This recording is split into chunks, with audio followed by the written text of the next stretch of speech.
Bado inatafuta jibu la namna ya kushughulikia mzozo kati ya Israel na Iran, japo mashambulio yanaendelea kwa pande zote mbili. Israel imeshambulia majengo ya serikali ya mjini Iran, mji mkuu wa Iran Tehran hivi leo, baada ya Iran nayo kufanya msururu wa mashambulio ya makombora na droni dhidi ya Israel. Umoja wa Ulaya, Umoja wa Mataifa na viongozi mbalimbali wa ulimwengu wamezungumzia wasiwasi ulioko kuhusu hatma ya vita hivi. Saumu Mwasimba anaarifu zaidi. Mashambulio ya kulipiziana kisasi kati ya Iran na Israel bado yanaendelea kwa kiwango cha kasi. Jeshi la Israel likisema limeshambulia majengo kadhaa ya serikali katika mji mkuu wa Iran Tehran, na kuthibitisha pia kuzishambulia barabara za kwenye eneo la kituo cha nyuklia cha Fordo, kuzuia shughuli zozote za kufikia kinu hicho cha urutubishaji urani. Iran imefiatua makombora chungu nzima na droni kuelekea miji ya Israel baada ya Marekani kuvishambulia vituo vyake vya nyuklia, kikiwemo hicho cha Fordo mwishoni mwa wiki, ambacho kimejengwa chini kwa chini ya milima.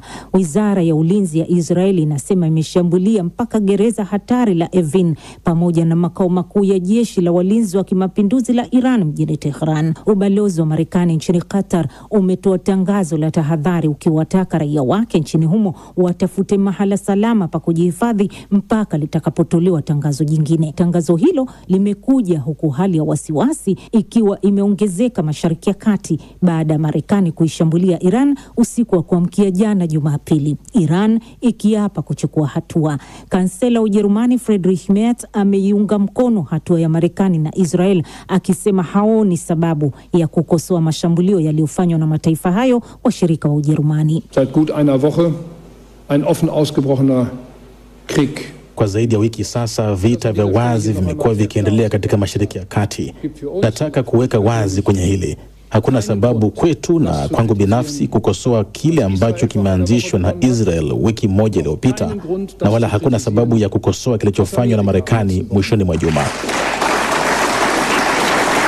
Ja, es ist nicht ohne Risiko. Ndiyo, hatari haikosekani, lakini kuacha mambo kama yalivyokuwa pia halikuwa chaguo. War auch keine Option. Vita kati ya Iran na Israel na uingiliaji kati wa Marekani kwa kuishambulia Iran vimeongeza wasiwasi duniani, na hasa baada ya bunge la Iran kuidhinisha hatua ya kufunga mlango bahari wa Hormuz unaotegemewa na ulimwengu katika usafirishaji mafuta. China, Umoja wa Ulaya na viongozi mbalimbali wamezungumzia juu ya umuhimu wa kufanyika juhudi za kuishawishi Iran kutochukua hatua hiyo.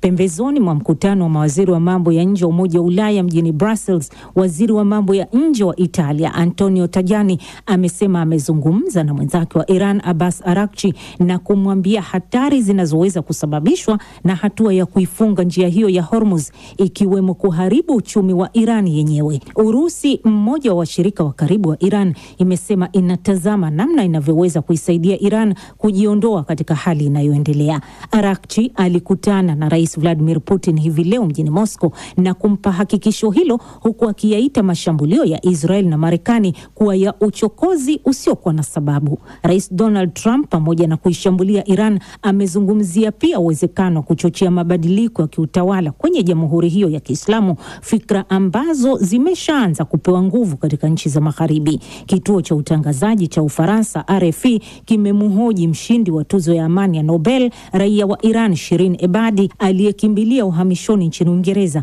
ambaye amesema jamhuri ya Kiislamu ya Iran inakaribia kabisa kuporomoka, ingawa akasema mapinduzi ya utawala wa Iran yanaweza kufanywa na watu wenyewe wa Iran na sio nguvu za kutoka nje. Wakati huo huo, hofu inaongezeka kuhusu uharibifu na athari zinazoweza kutokea katika kituo cha nyuklia cha Fordo baada ya mashambulio ya Marekani, huku mashirika mbalimbali ya ndege duniani yakitangaza kufuta au kupunguza safari zao za Mashariki ya Kati. Ripoti yake Saumu Mwasimba. Na kama ulivyosikia katika taarifa hiyo, ni kwamba bunge la Iran limeidhinisha hatua ya kufungwa kwa mlango bahari wa Hormuz. Haifahamiki hata hivyo kama Iran kweli inazo nguvu za kijeshi kutekeleza uamuzi huo uliopitishwa jana Jumapili, ama uamuzi huo utabaki tu kwenye karatasi, maana nguvu na mamlaka zitakazotumiwa kutekeleza uamuzi huo huenda zikashambuliwa kwa nguvu kubwa za kijeshi na Israel na Marekani. Je, vita kati ya Israel na Iran na kufungwa kwa mlango bahari wa Hormuz kunaweza kuwa na athari gani kiuchumi? Nimezungumza na Nasoro Kitunda, mchambuzi wa masuala ya kiuchumi katika jiji kubwa la kibiashara nchini Tanzania, Dar es Salaam, ambaye kwanza alikuwa na haya ya kueleza. Kwa Irani mwenyewe anaweza kaathirika katika masuala ya kiushuru, lakini pia uingizwaji wa bidhaa katika nchi yake. Na hii pia inaweza ikaleta mtikisiko wa bei ya bidhaa hasa katika nchi yake, lakini mtikisiko wa uchumi kwa maana ya vitu ambavyo Irani inachukua kutoka nje inaweza ikawa ina changamoto. Kufungwa kwa mlango huu, Nasoro, kutaikwamisha Irani yenyewe kushindwa kusafirisha mafuta yake. Je, hii inaweza kuwa ni kifo kwa uchumi wake Iran? Inawezekana isiwe kifo, lakini ukateteleka. Kwa sababu sote tunajua uchumi hautegemei tu biashara za nje.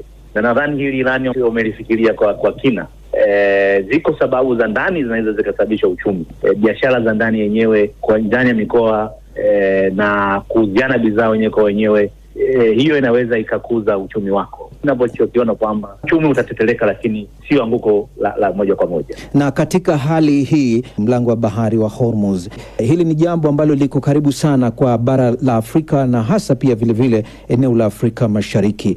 Waafrika wanaweza kuathirika vipi kutokana na mzozo huu baina ya Iran na Israel kiuchumi? Waafrika tunaathirika kiuchumi kwa sababu tumekuwa ni watu wa kuagiza sana mafuta na bidhaa nyingine. Tunazungumzia mbolea, viuatilifu, mashine mbalimbali, na hasa kupitia Mashariki ya Kati na pamoja kupitia bahari ya Hindi. Kwa kufungwa kwa Hormuz pia moja kwa moja inaathirika moja kwa moja hasa katika bidhaa hizo za mafuta, ambayo hii moja kwa moja inaweza ikaletea pia mfumuko wa bei wa mafuta na bidhaa nyingine. Hii pia inaweza pia ikatetelesha uchumi wa Afrika kwa maana ya hata misaada, kwa sababu nchi nyingi za Afrika nazo zinategemea zaidi misaada kutoka katika nchi washirika, ambazo nchi hizo zinaweza zikaelekeza misaada yake kwenye nchi hizo ambazo zimepigana kati ya Irani na Israeli, ambayo hii nayo inaweza ikaifisha misaada na mikopo ambayo bara la Afrika linachukua katika kujiendeleza katika uchumi wake. Katika maisha ya mtu mmoja mmoja wa Afrika, vipi unaona wewe kuhusu hali ya maisha ya kijamii katika kipindi kifupi na hata katika kipindi kirefu kijacho cha mapambano haya kati ya Israel na Iran kiuchumi? Maanake inaweza ikabadili mfumo wa uchumi wa wananchi wa kawaida, na hasa ukiangalia miji yetu hii ya Afrika, ukiangalia Entebbe, ukiangalia Dar es Salaam, watu wametegemea zaidi usafiri wa umma, ambao kama mafuta yatapanda, manake tunatarajia gharama za usafiri kuweza kupanda kutoka sehemu moja kwenda sehemu nyingine, ambayo hii pia inaenda kumwathiri mtu moja moja. Lakini hata masuala ya chakula pia nayo inaathiri moja kwa moja, kwa sababu pia vyakula hivi vinasafirishwa kutoka miji kwenda mijini, na chumi zetu za Afrika nyingi zimegawanyika katika miji na mijini. Kwa bidhaa ambazo zinatoka mijini kwenda vijijini zitakuwa na bei kubwa kutokana na kiwango cha mafuta ambacho kinatumika. Na ukiangalia pia bara Afrika tumekuwa watumiaji wakubwa hasa wa vyombo hivi vya usafiri vya bodaboda, ambao navyo pia vimekuwa tegemezi kubwa hasa katika eneo la mafuta. Kwa hiyo mgogoro huu una athari ya moja kwa moja hasa ya mwananchi wa kawaida katika bara Afrika, kwa sababu nchi zetu nyingi zimekuwa zikiendeshwa na huo uchumi wa kidunia. Sisi sio kisiwa. Nasoro Kitunda, kama nilivyo